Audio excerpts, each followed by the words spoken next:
morning, everyone. Thank you for joining us for day number 5 of our rollout presentations. So today we're going to be discussing productivity tools. All right, agenda for today, we'll go through a brief introduction, talk a little bit about some, into 4 different sections today where we'll talk about the content that we have outlined for you. Now today is a little bit different structure than what we've done for the previous 4 because we're going to take a broad range of tools that are available in the different levels of SolidWorks and the different products of SolidWorks to kind of give you guys updates on everything that's happening within this family for 2016. Now with me today I do have Gordon Purcell again from our Arizona product management team.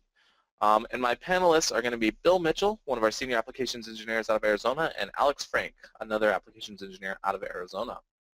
And we're going to go ahead and get started with our professional tools, including talking about the changes to costing and all those great tools inside of SolidWorks Professional with Gordon Purcell. Give me just a second here. All right. Good morning, everybody. Thanks again for joining us. First thing we'll talk about is some of the productivity tools that are included with SolidWorks Professional. Today I always feel like engineers or design engineers, we have very dynamic roles, and some of these, and that might be, to put that in context, is we might be doing project management, cost estimation, we might need to do support for marketing, and customers to create illustrations, and some of these tools inside of SolidWorks Professional can help us accomplish those tasks. If you didn't know, there's SolidWorks Costing, which is a complete costing analysis tool for machine parts and sheet metal parts primarily, and we're going to take a look at some of those enhancements there. And then we have PhotoView 360, which allows us to create photorealistic renderings of our 3D CAD model. So we'll be primarily focusing in this session on those two productivity tools. So let's jump into SolidWorks now and start looking at the cost analysis. So here we have a support mechanism here, and the first thing I want to look at is the sheet metal component and some of the improvements and new features and enhancements to costing. We've always been able to do costing to sheet metal parts, and how I get to costing is on the evaluate toolbar here, select costing, and then from the top here we can pick the type of part this is. Maybe it's sheet metal, maybe it's machine, maybe it's a hybrid of both. So I can pick our template and then our type of template here. Then we can scroll down, pick the material, etc., and it gives us a material cost. So a lot of this we've always been able to do, but what's new is the ability to do cost analysis by a sheet size. Like typically when we're looking at sheet metal parts, we're going to nest those into a sheet. So we want to get an analysis of how much of that material we can use and what that material is going to cost us by sheet versus the product weight. So I'm going to click this first, and we can see that basically we can see the cost by weight. Then I can go through some of the other options here to look at cost by sheet size. Okay, so we can see that it's calculating that. If we come over here on the left, what costing does essentially is breaks down some of the manufacturing setup costs and operations. So we can see the flat pattern, we can see the bounding box based on some of the bounding box offsets here. And then I can also maybe, and then down here what costing does is it shows me based on the sheet size I've selected that I have a lot of scrap and that it's going to require 2 sheets to get the total number of parts, which is set to 50. So if I change my sheet size to a 3mm sheet, we can see that it adjusts my cost. My cost actually goes down, and because we can basically get all the cut parts out of one sheet. I can also look at the bounding box. Now this isn't the same type of nesting where it's actually going to have an algorithm where it tries to optimize the material. It's just laying out the bounding box for the flattened patterned shape. And so here we can see the actual parts or area that would be used, and then here we can see the area that would be left over. So that's a great enhancement to costing, the ability to do costing by sheet. And let's go ahead and save that and go back to our assembly. And let's look at some of the enhancements to machine part costing. So we'll do the same thing. We'll go to costing over here. Let's just use our thumbtack, pin this guy down. So here we're using machining template. And what costing did for machining is some really great stuff. And over here we can see some of the operations to get started. And we can see that it classified these holes. So these holes in here, they might be milled, they might be drilled, but they can only be drilled if we got the right size drill, right? So if we pick on this edge, we can see that the drill is a 26mm. And if we go down, we have a warning because we don't have a 26 millimeter, it's going to use a start by using a 25.5 millimeter drill. So what we would have to do is we'd have to manually pick this operation and then change that operation to a milled type of operation, so then it gets put up in our mill operations. Again, we might have to pick a number of features to do that, so we got to be somewhat careful and go through this manual process. Other things we might need to do is if this is a steel part, maybe it gets plated, so we'd have to add a manual operation here, such as plating or painting and that sort of thing. So we'd have to do that to get our cost analysis. Again, maybe it's a machine plate, so we'd also probably, you know, we're going to have to either saw cut this or face this material off, right? Or order it, you know, ground. Anyway, so we can get our costs. So a little bit of manual operations there. What's changed is the ability to do rules-based costing. So I'm going to pick a different template up here that I have some rules already created. And what you can see is that the material offsets are already set. There's 2 millimeters on each face. And again, then it classifies the holes automatically as milled because of some of the rules. So let's just jump into the template editor and look at how those rules are set up. So if we jump down to rules, essentially there's a select number of rules that can be set up. So let's go ahead and create a new rule. And we can pick a type of category for the rule. It can be an if or an if-then rule. So if we go with if-then, then we can pick a rule. So we could say, you know, if no appropriate drill is available, then use a different tool. And that's essentially, you know, the type of rule that was done to change the drill to a mill, that sort of thing. So we have design costing design rules there. So it's, again, let's go ahead and save our part and roll back over to the assembly. So what's new in, this is actually a premium tool, guys, but what's new in SolidWorks Premium is assembly roll-up costing. So I'm going to start this over. The first thing I want to do is add a new component so that I can see, basically restart my cost analysis here. Let's go here, grab a new component in, and go back to our costing analysis. And what SolidWorks costing will do, let's get out of toolbox here, guys. Update that. So when we add a new component, it gets you back to this interface where you can classify components. Essentially here, everything that I've already done costing at the part level is rolled up into the assembly. Parts that I didn't run costing on, I could actually specify the template at the assembly level. For this new toolbox component that was here, I can type in a cost for that part. So I could say this is, you know, whatever, 87 cents. But then some of these other parts for toolbox parts already have a cost in them because they have a cost property value. So that's awesome. Let's take a look at that. We can say begin that cost estimation now, and we can start to see that our assembly roll-up cost here. If we look at our template, there's a couple of things in here for purchase parts, and this is where you can set what custom property should be pulled from components like purchased parts for the roll-up cost. You can also see over here on the left-hand side inside the costing tree how it's structuring everything. It's going to say calculated parts, purchased parts, toolbox parts, so it's organizing everything here. And again, you can do custom operations as well. So let's get out of that and let's look at the costing report for our roll-up costing. So here's what the final output looks like. We have the total assembly cost, and we have a cost breakdown by you know, purchase parts, toolbox parts, that sort of thing. So we can really get a very detailed estimation of what our project's going to look like. And we can use that internal for our own budgetary reasons, or we have customers out there that are using and taking in SolidWorks models and using this as a bid quotation tool. So that's what's new in SolidWorks costing. Let's go ahead and take a look at some of the new features in PhotoView 360. Again, PhotoView 360 is a photorealistic rendering engine. So again, it just helps people out there that have detailed 3D CAD models use that information to better communicate or for marketing purposes. Okay, so I have you go to turn PhotoView 360 on from your add-ins tool here, and we jump over to our render tools. The first thing I want to look at is the preview window. The preview window's had a number of improvements. It used to have this enhanced refinement which it would seem like it would the preview would never end. So the first thing they've done is they changed this, added a sensitivity slider down here. This is a resolution sensitivity slider.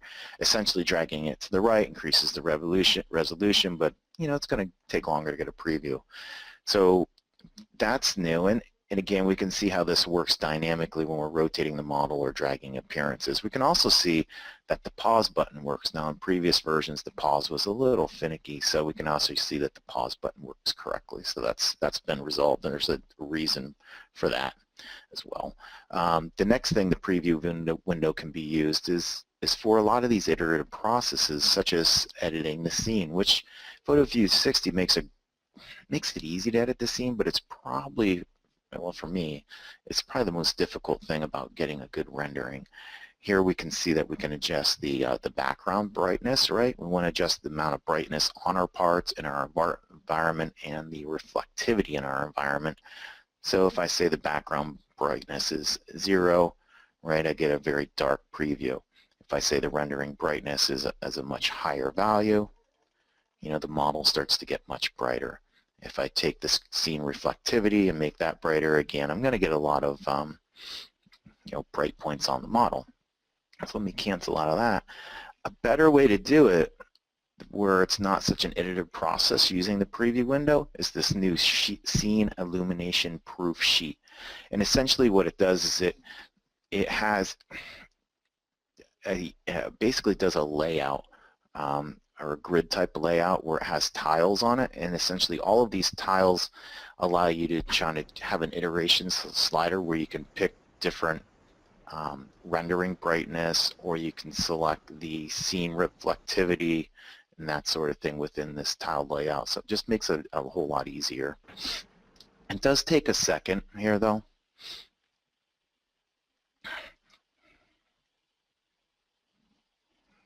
Do that. It's doing a number of processes.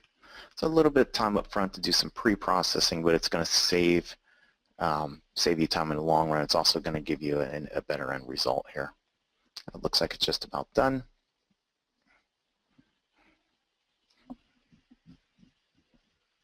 Okay, so here we go. I was going to show you some other options down here. You can enable this option, and that shows you the scene orientation, or the environment orientation for an HDR environment. But again, if I want to change something like the background brightness, I can just pick this, and essentially what it does is it adjusts as an increment. The value here is 0.1 for each increment. So adjust that. Maybe I want to adjust the scene reflectivity, and every time I select something up here, I get a new baseline. So I can always go back to the original environment, and then I can look at the current section. So let's go ahead and hit OK. And when I hit OK, that sets the environment based on the proof sheet, and then I can go ahead and get my final render. All right, so let's. I'm going to show you some final renderings. I don't want to take your time up to render that out. Another new improvement is motion blur. So here we can see that we're using SolidWorks motion on this flyball governor, and we can see that the motion of our components. What's new here, when we want to render this out to an AVI file, we can pick PhotoView 360, and what we can do is we can enable motion blur, and then we can adjust some of the motion blur settings like the length and offset. What we can also do is we can go to a specific frame and just render out that one frame. So if I hit final render from here, it's going to ask me, do I want to include the motion blur because I'm in the motion analysis setting. And then again, I would get those same options. So I'm going to hit cancel. So let me go ahead and show you a couple final renderings there. So here I have an animation. It's not always best to play an animation over GoToMeeting or over a webinar, but you can see that that's a much more realistic animation with motion blur. So let me go ahead and wrap up this session and pass it back to Brad for a few polls. Let's go back to my slides. So the things you're seeing here in this session are some great improvements to costing, to basically give you a better estimation of your costing, rolling that up to the assembly level. Some great enhancements with PhotoView 360 that are just going to save you time using that proof sheet to get more realistic renderings. And then again, more realistic renderings using motion blur and with the animation. So that's it for my section. I'm going to pass it back to Brad. So right now I'm going to talk to you guys about some of the changes to the premium tools. Now, today the packages that I want to talk about, or the add-in modules that I want to talk about the changes to, include the flattened surface functionality that was introduced last year, some of the changes and improvements that have been made this year for us, and also I want to talk about some of the routing enhancements. So routing is a premium level tool, and there's been a number of changes that have been added this year to make this thing more functional and easier to use, streamline the process of creating this complex geometry. So with that, I'm going to start with my flattened surface. Now, flattened surface is a tool that was again introduced last year. We showed you a brief demonstration of kind of getting a flattened surface out of it. Now, a lot of users have used this for different applications, maybe trying to build out logos, stuff like that. Some of the limitations in the surface flatten tool made it unusable at some points. So what I want to show you guys today is some of the functionality that has been enhanced to make this thing more applicable in a daily basis. So I'm going to go ahead and open up this component here. And what I want to do is I actually want to apply a logo or maybe like a sticker onto this top surface here. So I might want to pull this thing out as a flattened surface so that we can get the sticker printed and then actually know what we need to place this. So in previous years, accessing the surface flattened on something like this was very difficult, right? Because this has inside contours. If I want to create this flattened surface, it didn't actually work. It threw me an error message and said it's not possible to do this. Now SolidWorks does fully support this surfacing in here, so I'll go ahead and select the surface, select this outside edge here to be the flatten, and we'll start to see the preview pop up telling me what that flattened surface is going to look like. So I'll go ahead and hit that OK button and we can kind of see how it propagates that over for us. So that's giving me all the information I need about that flattened surface. If we need to, we can look at the deformation plot and kind of see where it's anticipating that stretch or compression is going to occur. So as it kind of bunches up the sticker or as the sticker tries to pull out to actually match up with the surface that it's been defined on. Also, so this is functionality that we've seen in the past, right? Except for this new hole functionality, ability to accommodate these inside surfaces. Now, new to 2016 as well is functionality for actually grabbing these additional surfaces. So we have this arrow on here. We might want to see how that translates onto this flattened surface. So what I'm going to do is I'm going to use this new dialog box here called Additional Entities, and I'll select these entities down here. So I'm going to do my Select Other here, and find my curve.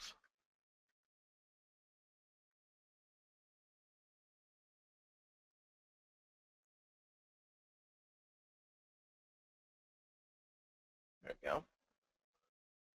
And I can actually see now the curve is pulled onto the surface as well. So I can see how the curve is being generated onto that surface for us.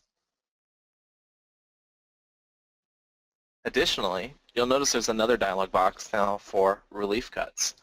So if we have this sticker and we're trying to eliminate some of that compression and the stretching that's occurring, we can also go in and select some of these entities that have been pushed on here, or in this case this curve. And I can select that as a relief cut, and you'll notice that it actually starts to now cut the preview for me to add that spacing or the gapping in there to help me more easily conform to the surface from the flattened for us. So I'll go ahead and just accept that, get that to push on for us. All right, so looking at that now with the relief cut pushed into place, we actually see how much of the stretching on the outside surface that it removed, and where it kind of now pushed all the compression into, or where the compression is all being incurred at. We can see that the surface itself, we're getting that triangle and pointing in the different directions onto the flattened surface. So we can see how it's actually projecting up for us. So those three things are the enhancement to surface flatten. Hopefully make that more usable in our daily, whatever we're trying to accomplish, especially for logos, right? All right, so the next topic I have is actually to talk about some of the routing changes. Now, routing's gone through a number of different changes this year, so I'm going to start with this one. Last year, SolidWorks introduced the ability to start routing using ducts. So ducts were pretty cool because we can run wires down the middle of them, right? They gave us some automatic functionality of defining where those ducts were, and then we'd go in and actually start routing wires through the middle of them. New in 2016, they've more fully integrated these things together. So I'm going to go ahead and hide this surface for us, so we can see the ducts as they're pushed into place, and we have our different pieces of this module or different pieces of this assembly.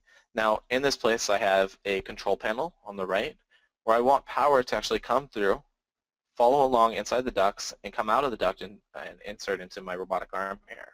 So SolidWorks 2016 introduced some functionality where I can now quickly just use that duct for the route instead of having to go in and create an additional route. So let me jump over to electrical here. I'm going to edit the existing route so we can see kind of what's been pushed into its positions. In this case, you'll see that the ducts are all present with their C-points. And we see that the wires are just simply inserting into the endpoint of the duct.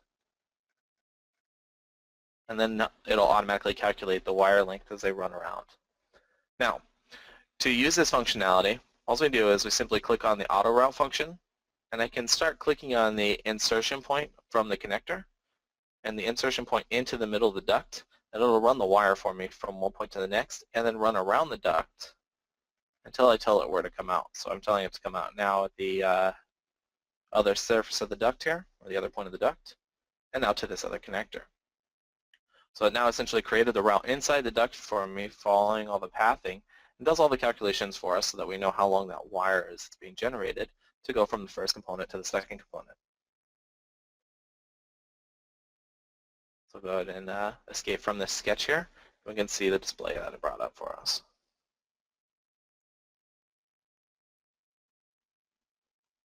Give it a second to render here. It's a rather large assembly.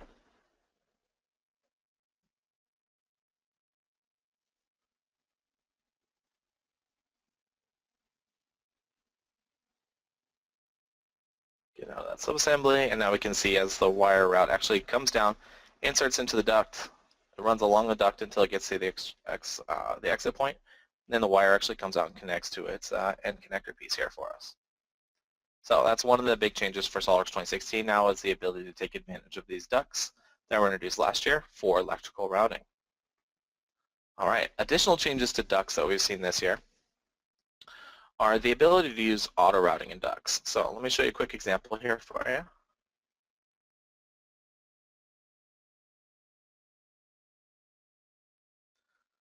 So previously we had to do all of this manually, do the connection points from one duct to the next manually. This year we can use the auto routing functionality. So in this case I'll go ahead and select this route. I'm going to edit the existing route here.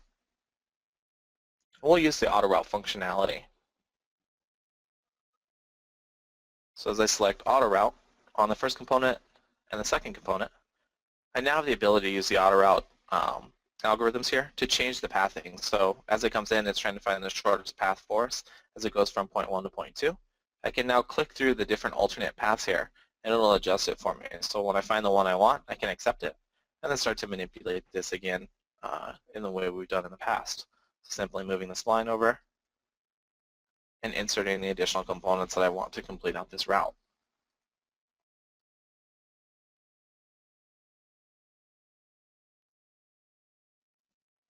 So in this case, I'll use the HVAC module, or the HVAC parts or components.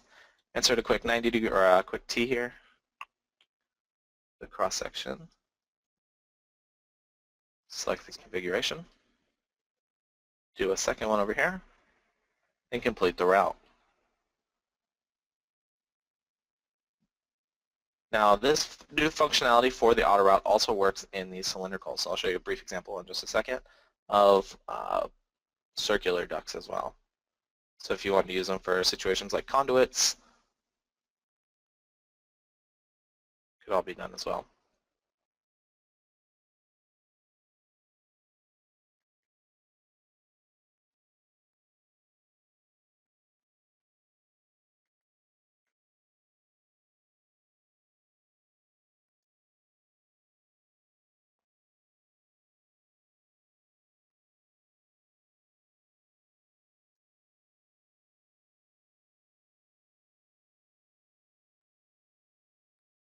Nice and easy.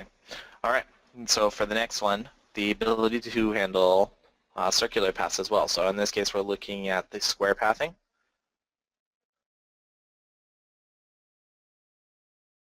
can also do round ducting. and do use the same functionality, the same auto routing, and the same built-in modules for it. And then the last change to routing is actually changing for flex cabling. So flex cabling is something that we're seeing a lot more into smaller packaging sizes, right? So you'll notice inside of SolidWorks 2016, when we're creating a route on a component that's been defined as a flex cable route, that insertion of the route actually now gives us a subtype option for flex cable on the left-hand side here. So I'll go ahead and select that flex cable. We can see as it starts to preview for us. Now it's generating the preview. I'll add the second C point down here into the route.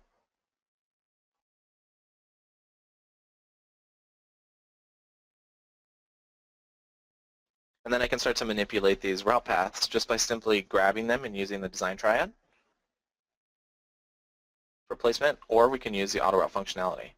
So if I was using more of a manual process, simply coming here, drawing the end termination points, and completing the route.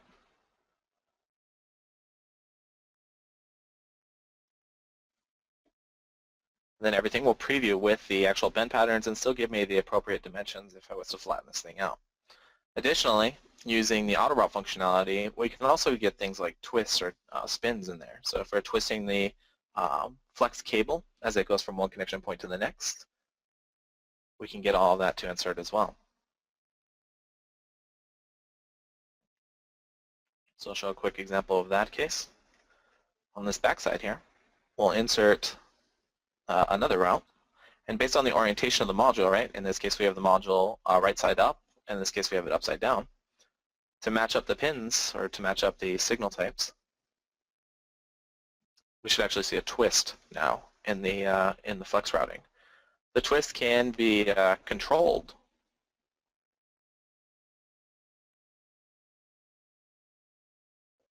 use my filter functionality.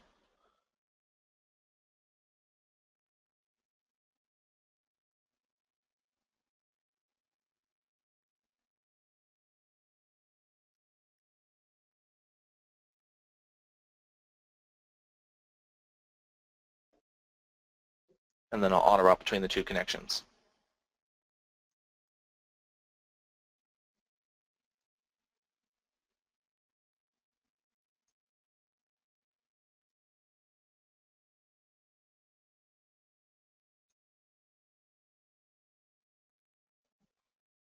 As it generates the auto route, we see the twist built into it.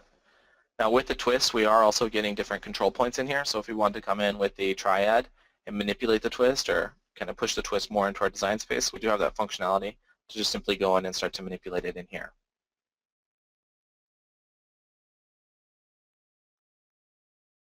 All right, so those are the big changes with the routing and the flattened surface chain enhancements. So with that, I'm going to jump back over to the presentation.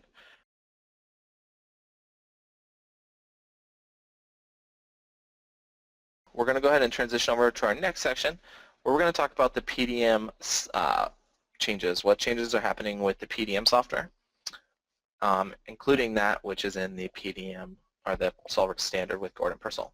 Okay. Hopefully you can see my screen now. All right, great.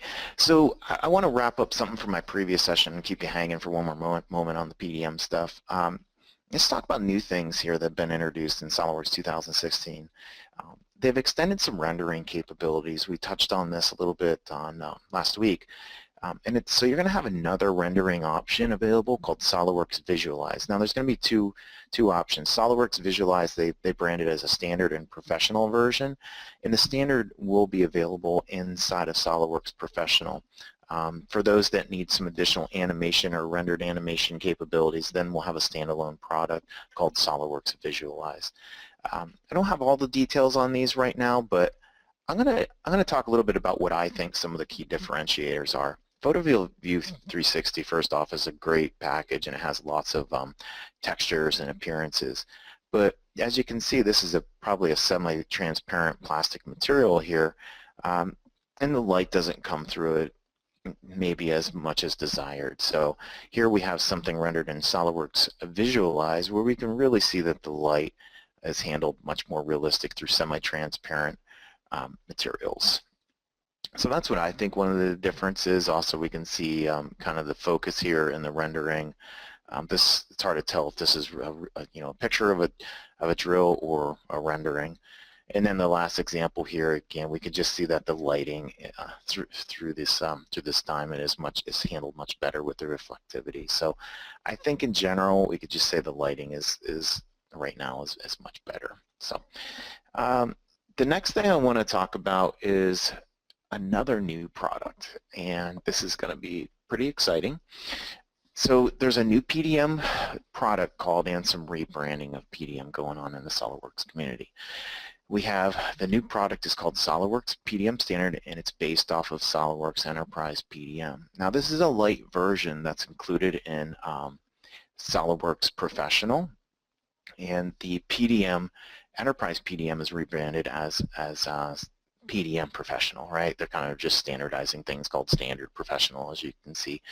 The whole experience is going to be the same as Enterprise PDM, as I want to call it, and in the workflow will be the same, but there's going to be limitations, right? People have, and there's also going to be a migration path to get you to PDM Professional from PDM Standard if you need it. So, there's going to be limited number of workflows, API, task framework, and so on and so on.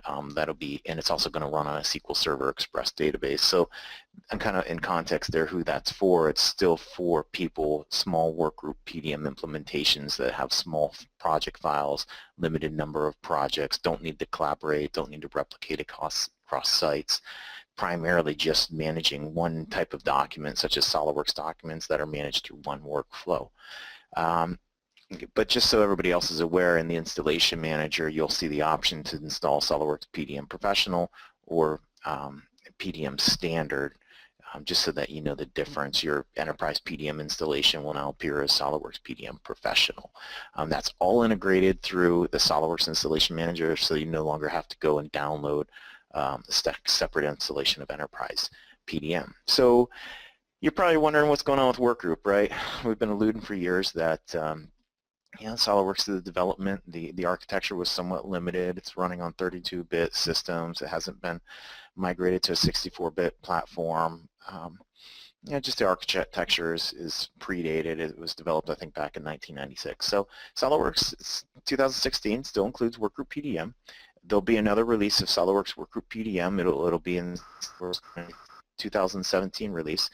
After that, it'll no longer be available. Essentially, you can migrate over to PDM Standard, and we can help you with that. There's been some great enhancements inside of SolidWorks PDM that'll make that much easier for you, as well as the export tools will be available. They'll be coming soon and available, or say export, but migration tools that'll help you go from Workgroup PDM to PDM Standard as well. And you will need a serial number for PDM Standard, but those won't be available until November. So let's just start by taking a look at PDM Standard. It gives people that aren't using Enterprise PDM a general idea of that. Okay, so the first thing we can see with PDM Standard that it's fully integrated into Windows Explorer, and we have a file folder section up here, and then we have a preview section down here. And by the way, I know there's probably a lot of you out there using Enterprise, so I should talk a little bit about some of those enhancements too. The first thing this can do for you is, let me get another Windows tab up here and go to my desktop, wherever that is. Like people using PDM Standard, what they can do is they can migrate their data from a Windows environment very easily. So here I can just take this whole project and I can drag and drop and put that into my vault. And this is a secure system that has complete version revision control that allows for collaboration of engineers. So I have this folder structure. I can go in here, I can see all of my files that are managed in this secure vaulted environment, and what I can do is I can go ahead and check in all of that documents, and as you'll see, PDM is preserving all of the references. This is going to make my life much easier. We'll check that in. And now what I can see is when I want to make a change, I can really see what are the reference parts or where this part has been used. So down here, right, I could go to the Contains tab, or I could go to the Where Used tab, and I can see this part's been used in this drawing. It's also been used in this assembly. And assembly's been used in drawing. So if I'm going to make a change to this, I need to know, I can better understand what needs to be updated. What are the impacts of that change? So let's go ahead and just start by opening this file up and go through a change. And you can see some basic version control steps. Okay, looks good so far.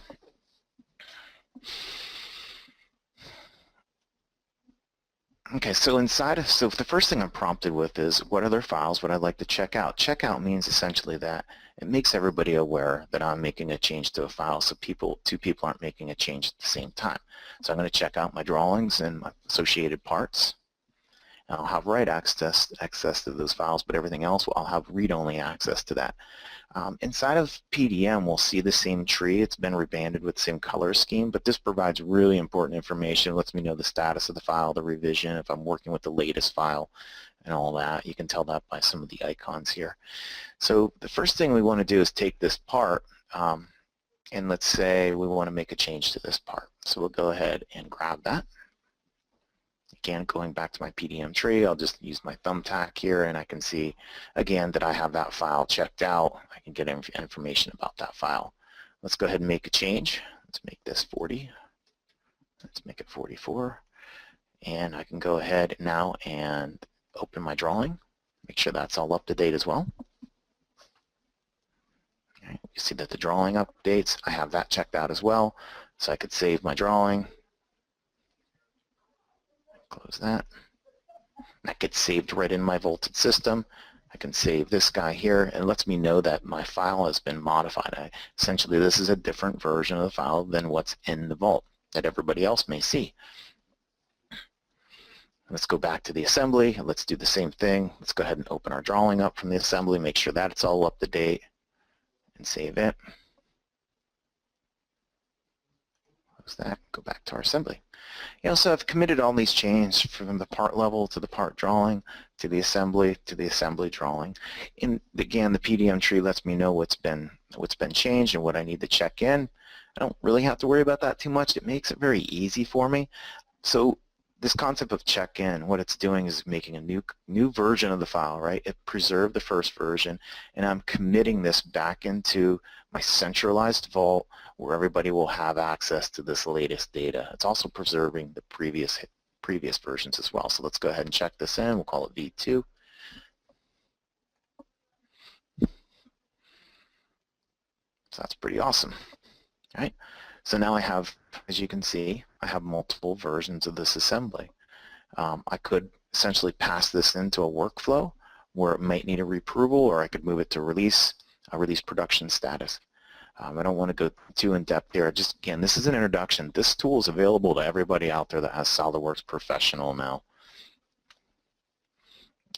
The last thing I am going to show is actually I can go back to version 1. And again, it's preserving that version 1 as-built references. We'll get that.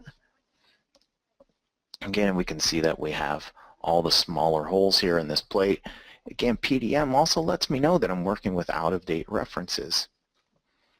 So that's a great new feature. That's going to bring a lot of value to people out there that are using a workgroup PDM or using no PDM system at all. So now let's move into some of the changes with Enterprise that are also included in PDM Standard. The first being, let's go over here. The first is a tool that replaces the old increment revision tool. People that have migrated their data know that, the quality of the data is always subject, right? But what is pretty common in standard is that users out there preserving have the revision in the file name or the custom property value, right? So here what we've done is they made that much easier. If you want to transfer your data over and just transfer the latest revision over, such as maybe revision D or C, we can set that revision based on that custom property without a complicated workflow. So we can right-click, or we can go to the Modify, and we can pick this new option called Set Revision. And you can see that the data card value shows up here, right? Or I can right-click, and I can say Set All Revisions on all files here, right? And it's essentially going to set the first revision in the scheme. But I get a nice drop down here where I could actually pick the variable that matches the data card. But a better option yet is to just say set all new revision values to match the data card variable value. A lot of new concepts here. And in here we didn't have a revision A in the data card, so we'll just go ahead and say, well, let's go ahead and update that to match revision A so everything's in line. So we'll go ahead and hit OK. So again, this is the set revision tool that basically replaces increment revision. And from my own experience, that's that whole process, it works very well as far as permissions. It basically, if you have the permissions in your workflow or folder status to increment revisions, it now just says set revision. All right, so now we can see that we have a variable value here. We can also go back to the version tab and we can see that it's also been set to revision. And PDM differentiates permissions by revision and version, so there is a distinct difference there. Some other great options are, if we look at any of the tables inside of PDM, like such as the bill of materials, what I can do is, you always had a thumbnail here, but it was kind of small, so you can right-click, change thumbnail size, make it a large or a small thumbnail. What we can also do is we can sort by file name, even file type. And in the other example I had where we actually had parts, drawings, and assemblies, it actually works really nice where you can sort all the drawings and file types. Here we can sort by configuration, and again, anything is ascending or descending. So some great enhancements there. And what else we got here? Oh, I'm going to just go back to the slide and talk about a couple of other options here. So let me jump back over to the PowerPoint presentation. Some of these other changes are just easy to explain here. Inside of the Enterprise PDM options, basically for all the feedback on here, we can control some of this quick icon information much more granular. Maybe we don't want to see, who's been editing a file and that sort of thing. But a really powerful change is if you're collaborating with other engineers on some SolidWorks files or a project, if you want to call it, when that other person renames a file or moves it to a different folder, essentially you have that assembly open, you're working with something in your local cache, and that could be a little bit of a problem if you save your assembly. Maybe you're saving the assemblies to the wrong reference. Well, now what happens is anytime somebody renames or moves a file to a different project structure, you're prompted to go ahead and close your assembly down and reload all those references so that you're working with the latest data. So that's a great improvement, improves communication for collaboration there as well. I'm sure Bill's getting hammered with questions over there. Again, you can give us a call. We'll likely do another follow-up presentation just dedicated more about PDM Standard and some of that workflow. So with that said, I'm going to send everything back to Brad. All right, so getting started, I do have the pleasure of talking about some of the new family product enhancements.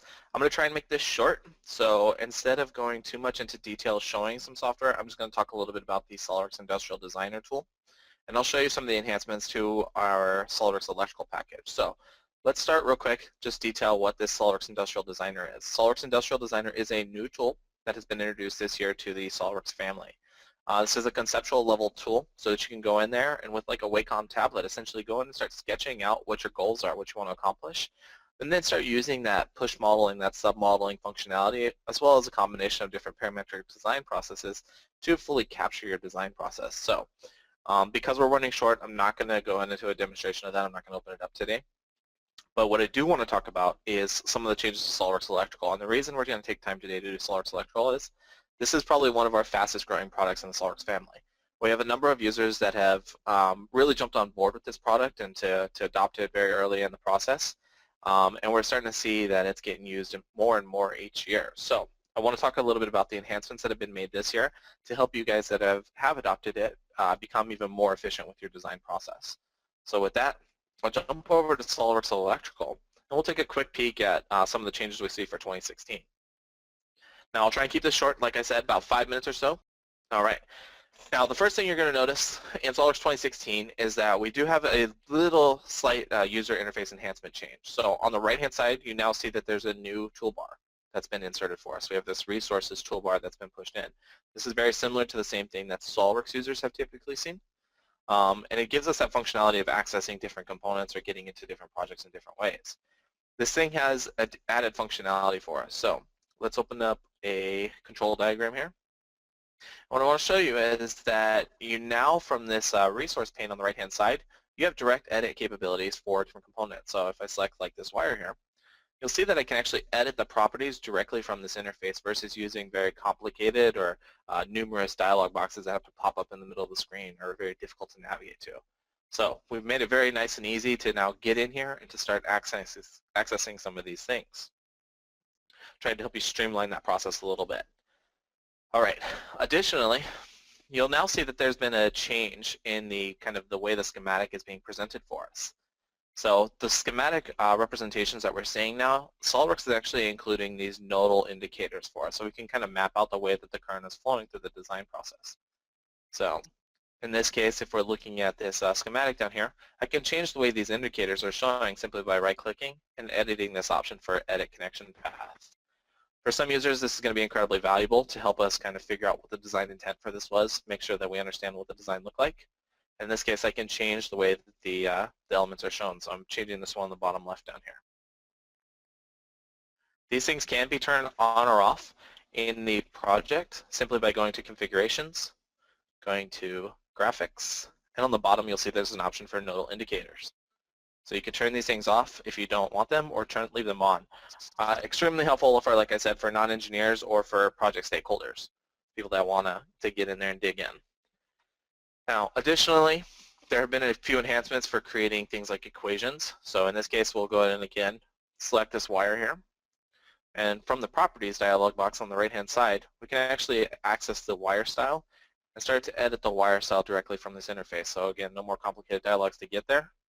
And what I want to look at is potentially changing this equipotential formula. So going in, accessing this formula, we get this nice interface that we've seen in previous years, right, where I can come in and start to add additional information into here. But what you'll see this year is there's also functionality for testing the formula that you've created. So there's a new calculator button over here. You can hit the button and start to kind of define what these variables are. So if we're looking at a color in here, we can define what this variable might be, blue, the order, this section, and the signal type. So if we want to say V+, and we can actually see as it's displaying the result of what that formula is outputting for us in the bottom. So with the SolidWorks 2016 changes, you now have access to quickly access all of these changes from the Properties dialog on the right. And you can get in and look at the formulas and start to test the formulas that you're creating from this interface and see what the resultant output is going to be. So building the formulas is the same way as it was before, and you still have all of the variables from selection down here. Select it, push it into it, and then test the formula to verify the output for you. Last change, there's been enhancements to the security functionality. So you now have the ability to come in and lock these things down, lock the different projects down. So for each project in here, we can actually get into the settings.